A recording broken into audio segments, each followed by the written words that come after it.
All right, Amelia, I'm gonna go through the entire packet pretty much. I'll just add little bits of visual detail. I apologize, this audio, the visual, it's not gonna be the highest quality, but you know, nothing or something's better than nothing. So, all right, young man, can I have this, please? Thank you. All right, so first of all, let's go over the marker words. We're gonna have yes, good, no, and okay. All right, so yes is capturing kind of like a picture, right? Like snapping a picture. It's a moment in time where I'm letting him know that it's correct. So if I tell him to SIT, as soon as his butt touches the ground, I can mark with the word yes, and that tells him that that is exactly what I was asking for. It's marking the moment his butt touches the ground, and I'll show you.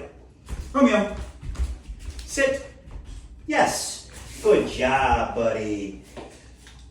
The thing about yes is it is guaranteed for payment. You are going to get paid. So don't say that directly to your dog unless you're going to give him a treat. If you say it and then you realize that you were wrong to say it, give him a treat anyway, okay? We need the power of the word yes to be very, very, very strong. As for good, I let the dog know they're doing a good job with that word. That is a marker to let them know that good job, but we're not done yet, right? So if I tell your puppy here to sit, he's gonna sit. Now he knows that he's supposed to stay put, right? So I could encourage him to continue doing that by saying, good. Yes, right? So those are two different things. Good is remain in place. I might pay you, but if I pay you after I say good, I'm gonna come over to you and give it to you. YES means come over to me and get the reward, right? That means you're done with this training iteration, moving on to the next part, which is the reward. All right, NO, no obviously means you did it wrong. So for example, I'm gonna tell Romeo to DOWN. He likes to confuse the two between SIT and down. So we're gonna see what he does. I'll likely be able to show you using the no, and then I'll teach you the correction sequence. Romeo, down, no, down, good.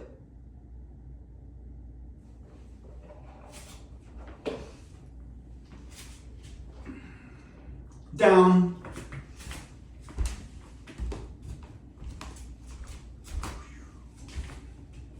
yes. So you'll notice that I said NO first, and then I moved into position to apply the leash pressure. So I gave really light pops. Your dog is really sensitive. It doesn't take much to get the picture across to him that he's doing the wrong thing, okay? Especially because he's early on in the training. He's not necessarily trying to ignore me. He's just being lazy without listening to me. Okay, let's go. Good. Romeo, down. No, down. Good. So you'll see that I said no, and then I applied this leash pressure with my foot downwards, okay? That is still a correction. It's not harsh, right? He's not like stressed out, but that is still considered a correction. So the correction sequence, when your dog does something wrong, NO, apply the correction, whether it's pressure or light pops, and then repeat the command, okay? Good boy. Okay. When it comes to the word okay, that is his release cue, right? So for example, I use that for like, instead of yes, like when I'm not gonna reward you, it's just pretty much telling you like, hey, your reward is freedom, right? So if I use this door as an example, I open it up, he knows he's not supposed to run out this door without my permission. So I'm gonna wait for it, okay. So you'll notice, I just did that suddenly, and it's because I require him to look into my eyes when I do that. I will get further into that, but you'll notice that when I said okay, then I moved, right? So pretty much that is just a release cue. There's no reward, like physical reward for food or pets or play, right? There's no guarantee there. Pretty much the only guarantee thing is that he's done with what we're doing and removing himself from that training iteration. You got your hair stuck on your tongue? Removing himself from that position that I just released him from is absolutely okay. Okay, so we're gonna get into leave it. With him, he is still pretty iffy with this. His impulse control is not the greatest, but this is how you're gonna work on it, okay? Leave it. Good. Good job. So you see that all I did was apply a little bit of, no, leave it. Good. So when I say leave it, I want you to disengage from that altogether. The earlier that you say leave it, the more likely he's going to be to succeed. So if a sock or a piece of food falls on the ground and he starts charging it, the earlier you say it, the easier it's going to be to get him to disengage. Also, having a leash dragging from him is very important for all of your management, not just enforcing leave it. So, good. Okay. Here you go. Okay. Good job. So obviously this is a training scenario. He is very familiar with training at this point. He knew after that first correction, okay, obviously I just need to stay put. But you have to remember, this is a living creature. He's going to have these impulses just like us, right? Like with me, don't tell anybody this, but if somebody hands me a joint, it's really hard for me to say no, okay? Some people, if you hand them a beer, it's really hard for them to say no.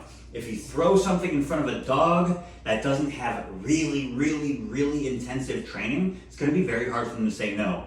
He's very good for his age and his experience level, but you know, he's still a puppy, right? So he's not going to be great at it. So when I'm doing this intentional training with him, after I tell him to leave it, I want him to see me take it and eventually give it to him anyway. So that way it's like if he hears leave it, it doesn't turn into a, oh shit, I need to race mom over to this thing, because when she says leave it, not only do I get a correction, but she takes this really fun thing away from me, right? So when you're doing this intentional training, which I recommend doing this like once a day, a couple times a week, it's really not that big of a deal. But the more you do it, obviously, the more ingrained it's going to be in his head. Okay, so let's get into the obedience. I'm going to show you how to give commands, things to look out for, how we do the corrections, right? And how we give him guidance when the situation, the environment, what we're asking of him is just a little bit too overwhelming, okay? So we're going to start with sit. Romeo, sit. Good. Okay. So if you're going to notice he likes to stay in position.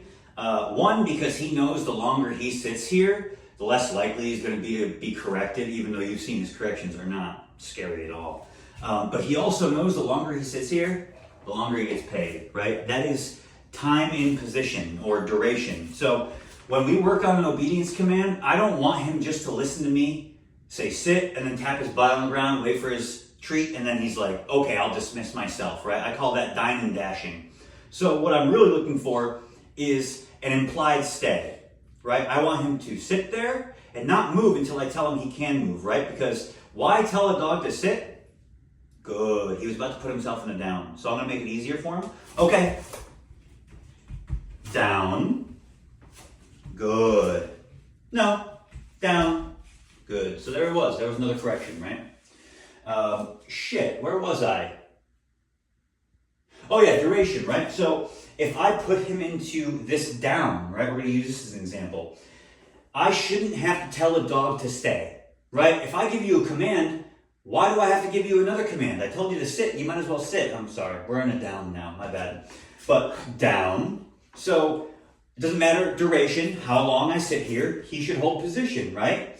The other ones are, and think of it as the 3 Ds, okay? Duration, distance, distraction, okay? I am building time and position, duration. I am building space between us, distance. I am building impulse control. Distractions, right? Good. Those are all the 3 Ds that we are building up. We start small, we work our way up. So this is a very sterile room when it comes to distractions, right? We've trained in here. There's nothing in here that's going to get his attention and be like, oh shit, what's that? That's more entertaining than what I'm doing with Jack right now. But if I was to take him somewhere that we haven't gotten to practice, so it's a more intense learning environment, there's dogs, there's people, there's squirrels, there's scents, there's a breeze pushing the odor around, the leaves are rustling, every single thing, especially with a dog like this, who was very fearful, very low confidence at the beginning of this program. We went slow. Just because he's comfortable and confident now doesn't mean that we just start accelerating this and expecting him to understand that this behavior holding position when I tell him down. Whether it's me kicking this around, tossing food on the ground, he knows he's supposed to stay there, right? Good boy. That's not going to be the case when you go to an environment that he has not experienced yet. So we need to reduce the criteria of what we expect him to maintain when we go to that next environment. So I've done a ton of public training with him, but it doesn't mean that means he can take on any environment. The way that I like to introduce him to new environments is not a bunch of commands, right? I don't like to over-manage a dog with a bunch of obedience commands in the first place, right? I want the dog to make decisions so I can communicate with him whether it was good or a bad one, right?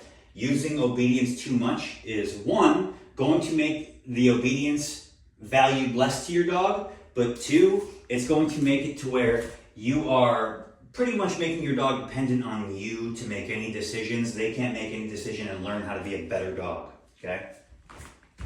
Good boy.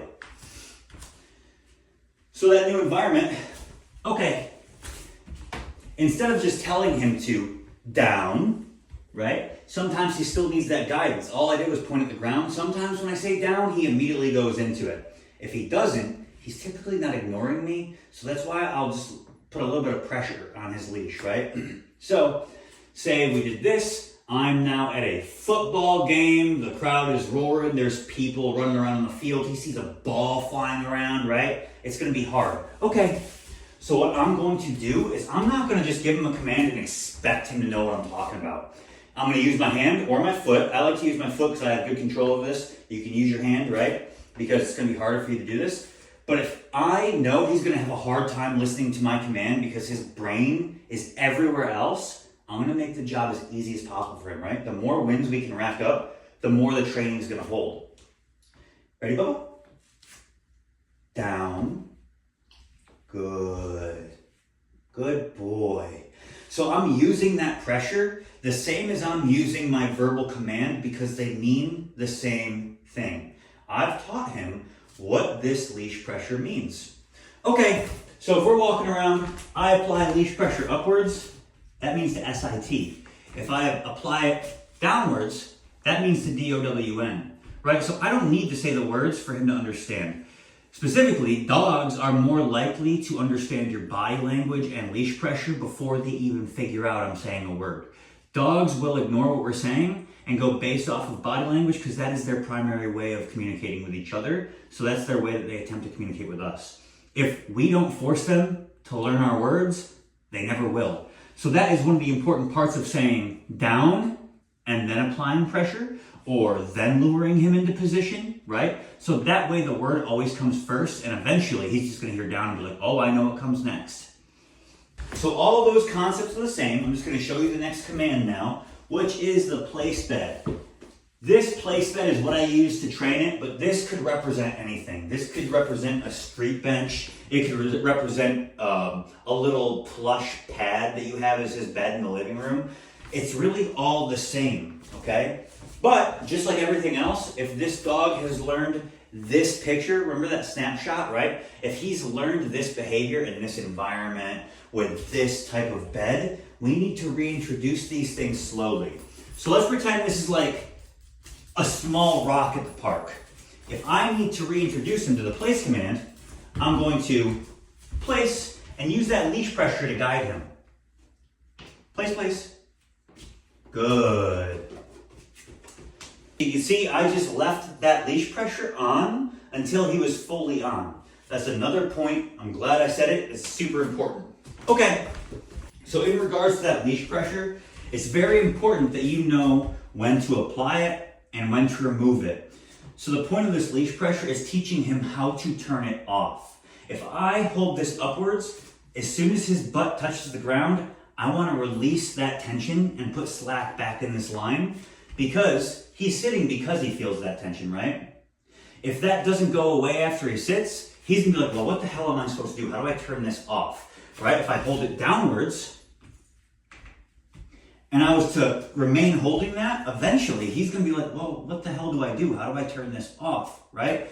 So that's why it's super important to not only when you're just walking around, make sure this leash is not tight, no tension in the leash, right? Unless you're applying correction or leash pressure guidance.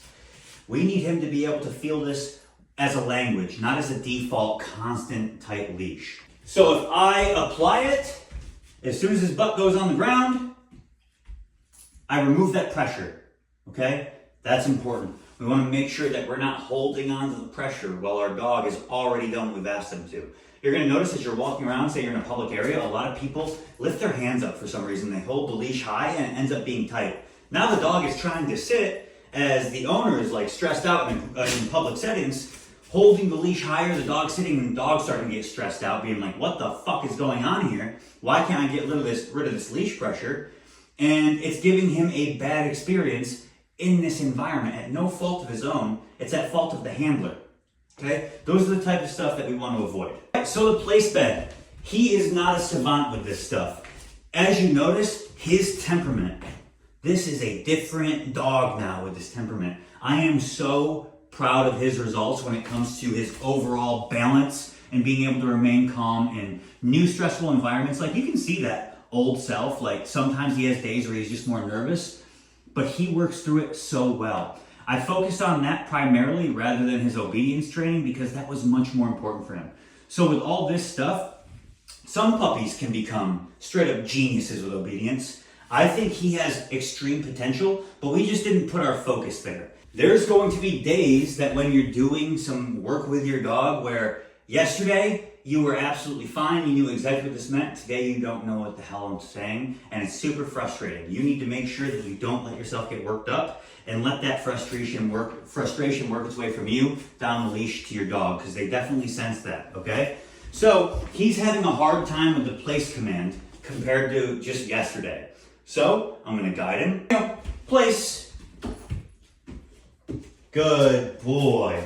So you're gonna notice I put my hand there and presented the area I wanted to lead him towards, because today he's having a much more difficult time with this place command.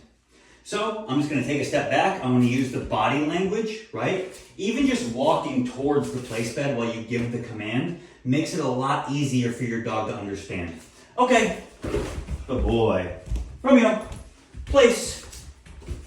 Good. So after that first one of making it very obvious what we're working on, he's getting the routine. He's like, oh, right. The place command.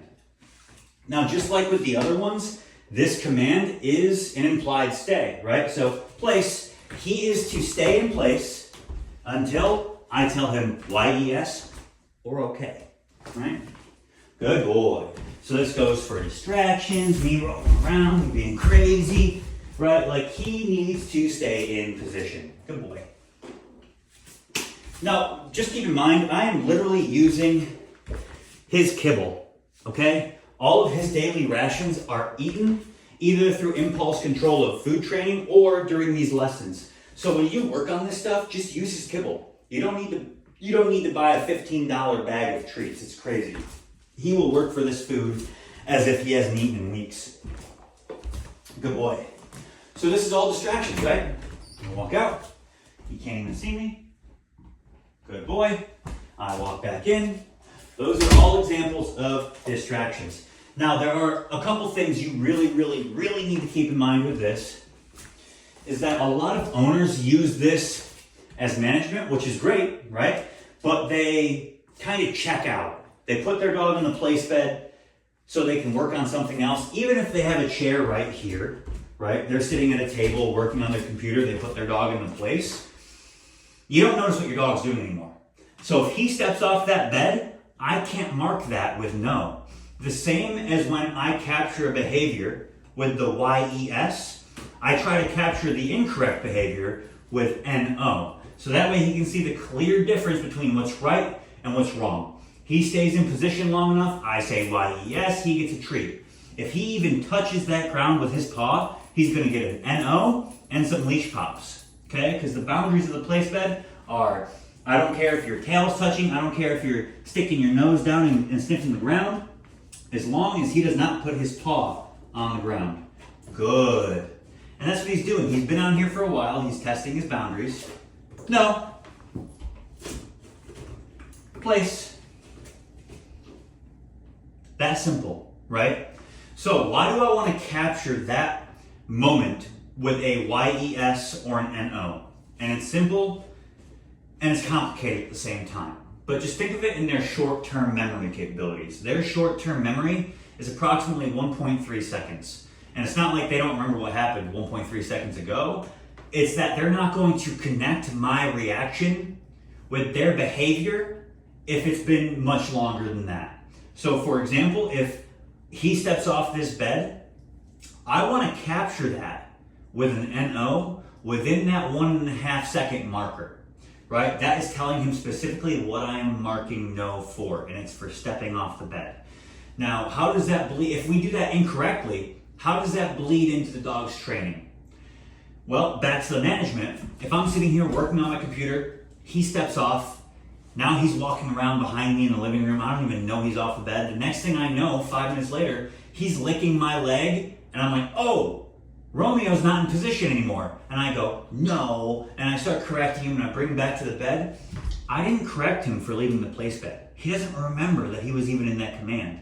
He just got corrected with a NO, snap that shot of him licking my leg, right? So that's what I marked. He approached me, he licked my leg. That's when I noticed he's off that bed. I'm correcting him for that, or I think I am, but he sees it as a correction for approaching me and licking his leg. That leaves room for confusion. That makes it so he's not sure what the boundaries of this place bed are, because sometimes I get corrected when I touch the ground, but sometimes I don't get corrected, and that's our fault because we're not paying attention. So if you're going to use any command for management, you need to make sure that before you check out and you're done paying attention, you give him the okay release cue, okay? Now, the way I like to use the place bed as management in my house, because I can't just let a puppy free roam my house, right? He's gonna go piss in a corner. Like, he still has house accidents, way less now, much better, but he's still got a puppy bladder. It's gonna happen. So what I'll do is I will put a place bed where I'm tethering him. So for example, say I take this leash and I tie it to this door, right? I almost just applied leash pressure off the bed. See, even I make mistakes with these dogs, and I do all the time, so don't worry if you make mistakes. So I will tether the leash to the doorknob. I'll tether it to the leg of my kitchen table, anything that I know is going to hold him in place and not budge, okay? Now think of it. If you tether him to something like this, and he goes to run after something, that's gonna drag behind him and absolutely traumatize this dog, right? So be smart in the sense of like where you're thinking about tethering him. You can even install like a dog hook into a stud in your wall. So if you find the stud, you screw in the dog hook, and now you can tether his leash to that. Now, all that being said, I am not going to give him the place command when I am using this method of management, right? He's tethered in place. The place bed is there and accessible for him to lay on there because he's familiar with it. He's been rewarded on it so many times. It's comfortable. He's used to napping on it. But he also has the option of stepping off of that place bed onto the floor, right? Because I am putting him there because I'm preoccupied. I'm doing the dishes. I'm paying bills. I'm working on connecting with a client on the computer. Whatever the heck I'm doing. I'm watching Netflix. Who knows what you're doing, okay? But all I know is when I'm doing anything else, I'm not paying attention to this dog. So the management technique, tethering him, leaving him with a place bed, but not telling him the place command, will allow him to sit comfortably, be managed, be in the same spot, and God forbid he does take too long to be let outside, because we're forgetful, right? We make mistakes.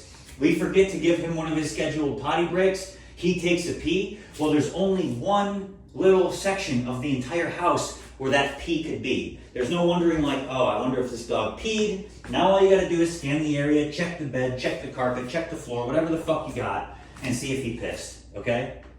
So this is my favorite management technique when I want my dog to be out of his crate and have some pack time with me or whoever else. With you, it's gonna be you and the cats, right?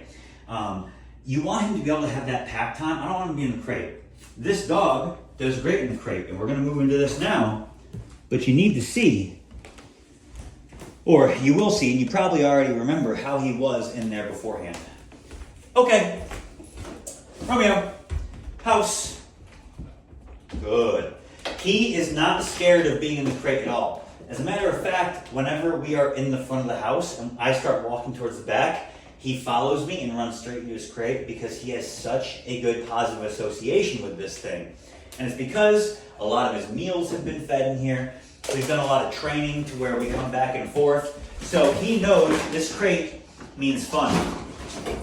But since day one, he's also had a severe issue with isolation anxiety. I don't think it's separation anxiety, and here's the difference between the two. So separation anxiety is he has one person, you, that he would have anxiety being away from. So even if I was with him, he'd still be showing the symptoms of separation anxiety. With him, I see isolation anxiety, and that's because he can't handle being alone at all. When I first brought him home, I had this crate out in my living room so that way he could see me, right? I wanted to make it easier for him at first. Then when I'd go to the gym, I would crate him, but he'd still be able to see my German Shepherd and my Chihuahua mix. So he wasn't alone, right? And he would still cry and scream a little bit in this crate, but it would go quickly. I have a Blink camera that aims right across the room. I had that in the living room and I could watch him 24/7. So I, in between my sets at the gym, load it up, take a peek. Okay, he's sleeping nice and calm. Good boy. Good job.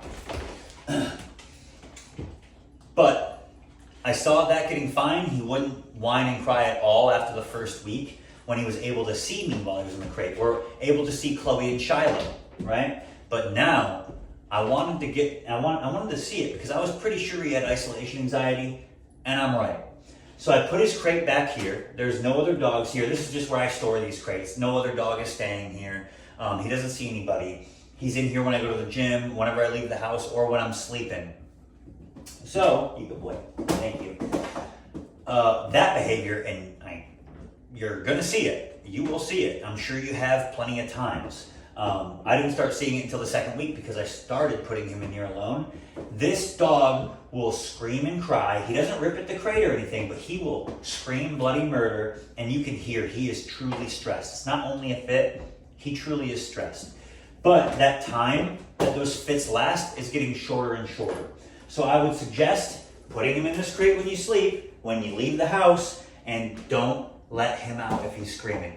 Make him self-regulate through that fit, calm himself down, and when you notice he's been calm, come back in here and let him out, okay? But if you ever let him out when he's throwing a fit, think of it as like a toddler at the grocery store. A toddler wants some Skittles. The mom says no. He throws a fit, the mom's embarrassed, gets into Skittles. Next week, they're at the grocery store. The kid asks for Skittles, the mom says no, I'm sticking to my guns this time. The kid throws a fit. The fit's not working because the mom's sticking to her guns. Well, now the kid is going to intensify his fit. He's going to start kicking and screaming, maybe even cussing. Who the fuck knows what he's going to do? But that fit is going to increase because he knows the fit worked last time, it's not working this time, so I'm just going to be more intense. Dogs do the exact same shit. So if he's screaming, I let him out of this, he's learning the behavior that gets me out of this is fucking screaming, right? We don't want that. And that's a lot, that goes into a lot of dog behavior. Okay, so I can clip this dog's nails now, no problem. Romeo, down. Good. I can clip this dog's nails now, no problem. I can hold on to his paw, right? No, stop. Good. No cute shit. Right? Licking is trying to get me to stop. Good. Okay. Now you'll remember, even doing this to him a couple weeks ago would make him start going, I'm a big old fucking wimp, right? He was such a cowardly baby just a few weeks ago. And this is how I've worked him past it. By just holding on to him, right? And if he struggles, he doesn't go anywhere. But once he stops, and I mean even for just a second, that's when I let go. As soon as he stops fighting me, I let go. And sometimes, yes, I will apply corrections if he's being too much. The same as when I grab his paw. If he's pulling it away from me or licking it, good, okay. I'll tell him like, back off. I'll give him a little nose flick, or I'll grab his collar. You're being too pushy. He's trying to get in my treat pouch. Leave it, leave it, leave it. Thank you. Down. And you'll notice, this is a different picture. I've never taught him how to get into the down from sitting eye level with me. So as you saw, I said it, he didn't do it, so I applied leash pressure, and that told him how to do what I was asking him to. Good boy. So, same thing, whether you're hugging him or anything, if I'm holding his paw, no. Good. Okay. So you see that? When he submits and he just lets me do my thing, that is what gets you what you want. Struggling, pulling away, whimpering, that is not what's going to get you what you want. Does that make sense? Hope it does. All right. I went on quite a tangent there. Let me look at the next bullet point. I'm sure I've skipped around a whole fucking lot by now. Oh yeah, come. All right. So when it comes to his recall command is really just his name. He was having a very hard time with this. So I just built it to where his name means look at me and come over to me. Romeo. Yes. And he's getting pretty tired, so his performance is about to go down. But as I say, okay, good boy. Just do this. Okay. Romeo. Yes, good boy. So you can see, I set him up for failure there. I wanted him to go after that food and have a hard time pulling away from it when he heard me say his name. I said his name, he kind of looked, kept engaging, I applied pressure, that's when he came back to me. So, okay, go. Here you go.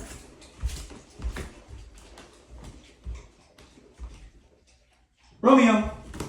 Yes. So you see how he doesn't just look at me with that name recognition, he comes over to me.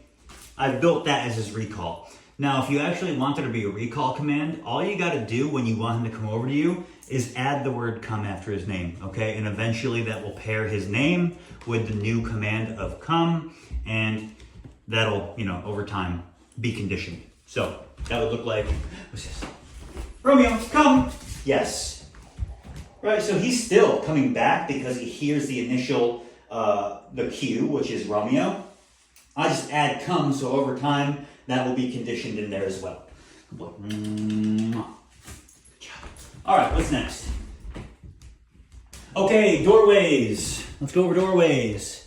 So this is not going to really be important for the interior doorways of your home. Like, I don't care if he runs through the bedroom. I don't care if he runs through the bathroom door. All I really care about is this door, my front door, my back door. The only reason I would care about this door is because this is where he sleeps. This is where he trains. So he's always excited to go out this door to see the other dogs, and he's always excited to come in this door to work and train and eat some food, right? So I want to control his emotional regulation because dogs anticipate everything. So if he knows and he builds the habit of running back and forth out of this room, this is going to be a very chaotic area of the house. So I want some control. The reason I do it for the front door and the back door is because obviously I don't want my dogs sprinting out of a door that's also going to have some emotional charge. The front door is where we leave the house and go on fun walks. Back door is where we go into the backyard and have really good times playing in the grass and doing all that. So all those doors are very emotionally charged for him, right? Those are the doors that I want to control on how he views. This is called threshold training. So the way I do this is, and always do it with a leash. If you don't have a leash on, okay, but just use the door as the correction. Don't open it too wide because you'll have to close it as his correction. So he's done this 100 times. He's not going to just rush out. Good. I'm waiting for him to look into my eyes. Okay. When he looks into my eyes, I say okay. And when I say okay for everything, whatever I'm releasing him for, I'm waiting for eye contact. This is teaching him the way to get what I want, what he's waiting to be released for, which is freedom or access to a different environment or going through the doorway. That doesn't get accessed from intensely staring at what you want. It gets accessed by acknowledging me and waiting for my permission. All good things come from the handler, so that's what I'm going to have you do with him. If he was to break, and I'm going to do something right now, and I always save this because I know it's going to be tough for him. I'm just going to walk through here without telling him okay. He's going to mess up. I'm going to correct him. No. Try again.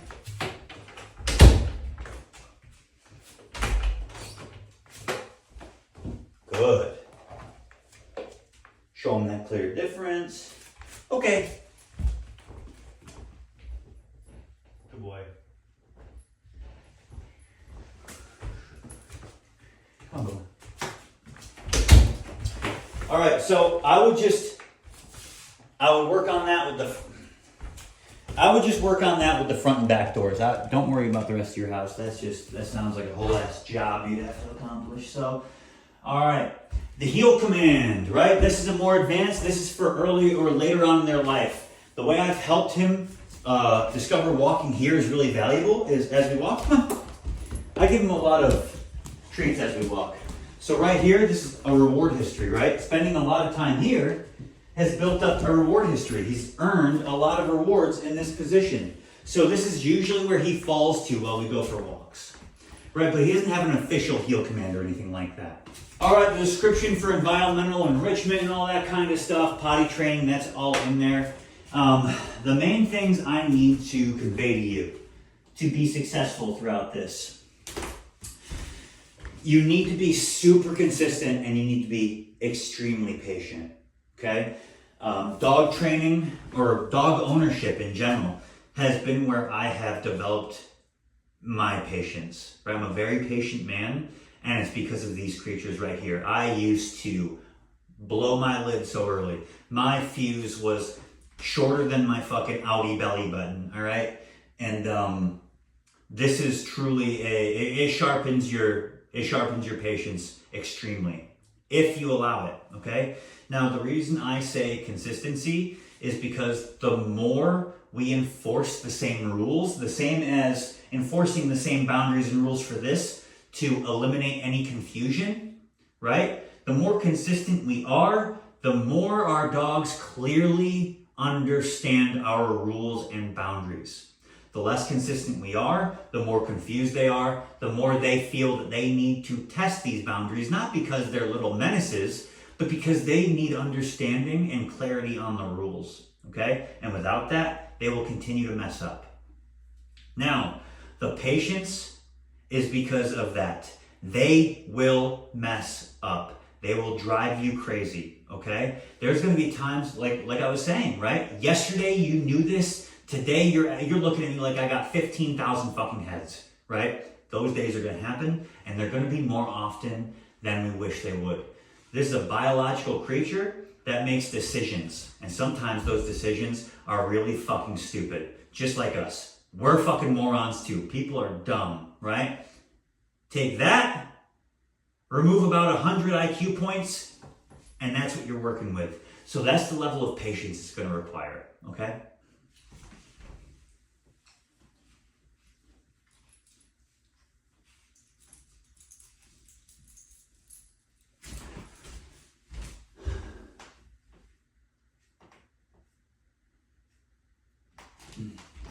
Now, you've seen a few of the things I've posted about him being a great cafe dog. And what I mean by cafe dog is he just relaxes in public, okay? And now there's a way that I've gotten him to do this, and you see he does it naturally now, right? He does this in difficult environments as well. And I can pretty much get him to do it in any environment I take him into. And I'm gonna show you how to build this, and I'll tell you how I built it. So, these are called relaxation sessions, okay? This is teaching your dog how to self-regulate their emotions and not have to be bouncing back and forth looking for entertainment, not being able to keep a thought for more than 2 fucking seconds, okay? I've noticed I started this video professionally without cussing. Now I'm saying fuck like every 15 seconds, but this is for you. So I guess it doesn't fucking matter. But relaxation, what I'm going to do, come here, Romeo, is I'm going to leave just enough slack in this leash to where he can stand up without me pulling on it.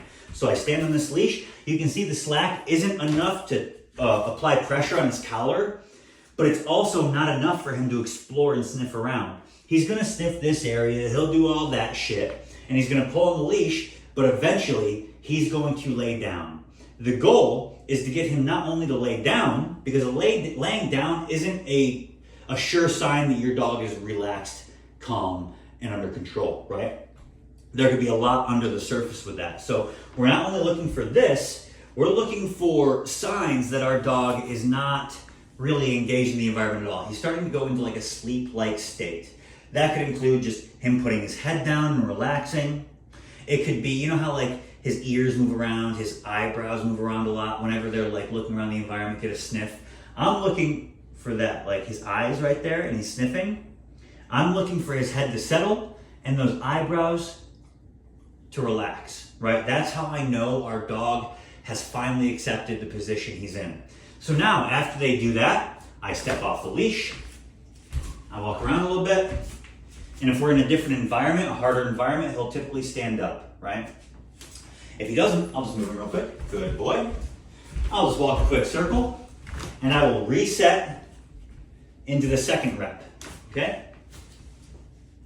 So the goal here is to complete 2 reps for 1 session. You don't want to move too fast because once you start this, you need to commit until he is in this state of mind. Now he's obviously not trying to go to sleep right now, but he's completely calm. So I would count this as a win for the session, right? But back to the goal, I want him to be able to accomplish this 2 times going into this sleep state. All right, so I started this in this room. This is the easiest room for it.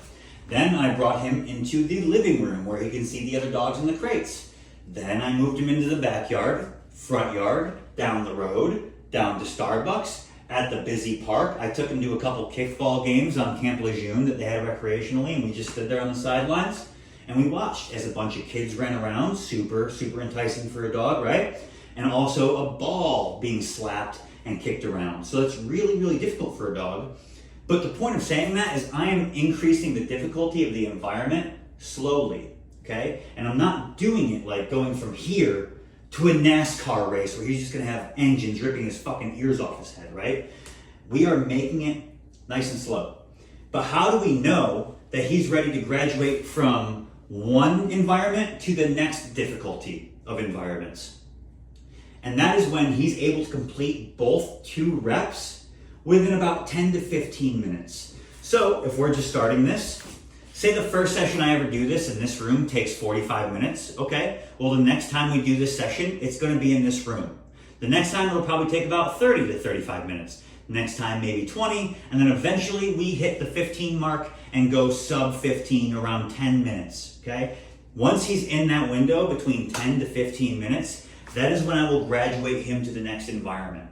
Right? And the reason I'm teaching you this is because this dog, just like the rest of this training I'm showing you, he's a puppy and this dog has a ton of fucking potential. I am so jealous of you that he is your dog because I really, and I know I say this to every client, but this one's for real. I fucking love this dog. I'm gonna miss him like crazy, and his potential for being such an amazing dog is off the charts. I'm super jealous of you. But you're gonna be able to take this and grow it. So his obedience, his calmness.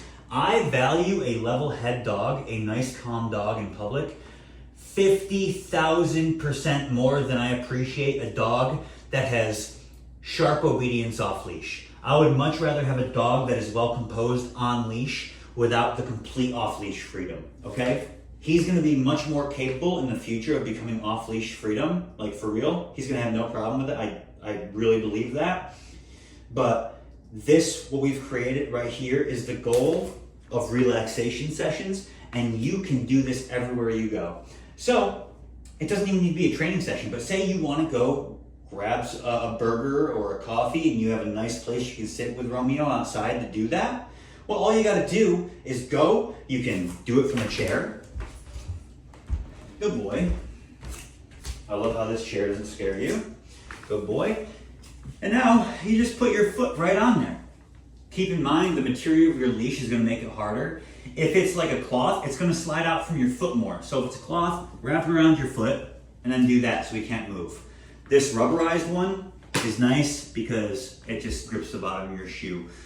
You're probably not going to get into it that much to where it fucking matters, but if you decide to make this a hobby, get yourself like a nice rubber rope or rubber leash, whatever you want to fucking call it.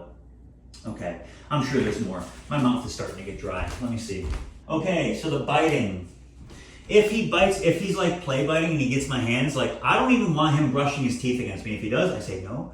And then I put my finger right there under his tongue and I pinch below his chin and under his tongue. Not hard, not enough where he's gonna be like, ah, right? But just enough where he's like, damn, dude, okay, I won't do that anymore. Just like that, right? Good boy. That's how I've gotten him to stop using those teeth of his. Good boy. He's gotten really big. And you're gonna see that in a couple hours here. You should go off.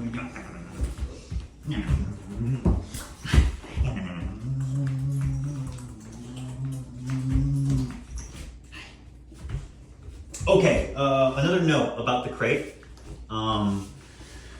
So I noticed his crate and him smell like he just did it. So I'm doing this. Okay, so we wind a little bit, but that's not gonna make me stop. Good. I just do it for like 5 seconds. If he's sitting there screaming and crying, I don't stop, right? Because that's teaching him this is how you stop discomfort, is by throwing a fit. Good boy. So the crate, I noticed that he ends up smelling like piss and the crate smells like piss within like literally a day. I've gone through 2 bottles of shampoo with him, okay? I have gone through an entire bottle of Windex vinegar, Clorox solution, cleaning his crate. And it's not because he has poor bladder control. I mean, like any more than any other puppy, right? He's got a puppy bladder. He's got to go out like every hour. Overnight, he's sleeping through the night. I get up like after 6 hours of sleep, give him a potty break, and then go back to bed. I've noticed after the 6 hours, it's like a 50-50 if he's gonna pee or not. But I have noticed even when he doesn't actually relieve himself in the crate, he still gets pee on him. So he ends up smelling like pee, and I couldn't figure it out because I couldn't see pee or any wetness on the floor of his crate. I'm like, what the hell's going on here? I don't get it. And then I realized the combination of him being a puppy, really small bladder, and having that isolation, enough, stop licking my hands. And him having that isolation anxiety, when he's in that crate and he's throwing that fit, it's real stress. So those barks aren't only like a fit, but they are stress. And I don't think he realizes that when he's barking, he's peeing a little bit. So the force of the bark is letting out a little bit of pee, and which is not enough to completely wet the bottom of the crate, because within 10 minutes he lays down and relaxes. His fur is soaking up the little bits of pee that squirt out when he barks. So that's something for you to keep in mind. He's a stinky dog. He's a stinky dog. He's a bit of a dirty dog. He doesn't really mind being in poop or pee. And that could be because of the first 7 weeks of his life. Who knows where they kept him? He could have been in a puppy mill type situation. He had parvo, and that will affect dogs negatively many times. He is very stable for having parvo, especially having an interrupted. He just naturally goes into it now once he realizes we're not going anywhere. I love it. But yeah, parvo interrupts a lot of socialization, which is where a lot of his fear and low confidence came from. But that can also cause neurological, other different types of behavioral issues of the peeing, being a dirty dog, anxieties, all that type of shit. Okay, so just keep that in mind. And that, again, I'm gonna bring up that word patience. He requires a lot of patience when it comes to that regards, but like everything else, I'm such a fan of this dog. So yeah, like I love him the same as I love my own dogs. And along with that love comes getting fucking annoyed, right? Like, I know he annoys you when he's up your ass, just like he annoys me when he's up my ass, right? That's what it is to have a dog. You love the shit out of them, but they also annoy you. He's gonna do a lot of stuff that annoys the fucking piss out of you. No pun intended. No pun intended, but like he's going to. So just do your best to be patient. I know you will, but I can never repeat that enough to clients. It's just consistency and patience. When it comes to everything else, it'll be in the booklet. There's going to be some stuff in that booklet like touch hands that I have not worked on with him. I just put that kind of stuff in there so you can get an idea. You can play with it a little bit, see if you can use the stuff that you're learning from our go home lesson, but which is unfortunately this video. But I still think that we've been able to fit enough information in here to where you'll be able to use the other stuff in that packet that don't need to be on video, that you'll be able to work on stuff. And remember, you have access to me. If you're confused about anything, let me know. Also, this boy qualifies now since he's been in training with me. If I have space and you need to take a trip and there's boarding, he qualifies for boarding and refresher training. So if you end up having a few weeks where you're working really late and he's digressing in training, get a hold of me directly through the Instagram or however, and I'll be able to line you up, okay? Oh my gosh, you're gonna take me out, brother. Oh, thanks for that.